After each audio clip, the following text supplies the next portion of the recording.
new plan. Atlanta Mayor Keisha Lance Bottoms is taking action to strengthen public safety and criminal justice reform in the city. Tonight, her team announcing legislation that plans to realign the Department of Corrections staff, strengthen community and public safety needs, change pay and classifications to recruit and keep 911 call center staff, and lay out the next steps to close the Atlanta Detention Center.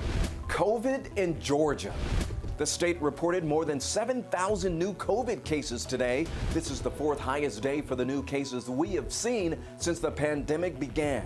And today is the second day in a row that Georgia is reporting more than 5,400 active patients. Tomorrow, Governor Brian Kemp plans to give an update on Georgia's COVID-19 response and vaccine distribution.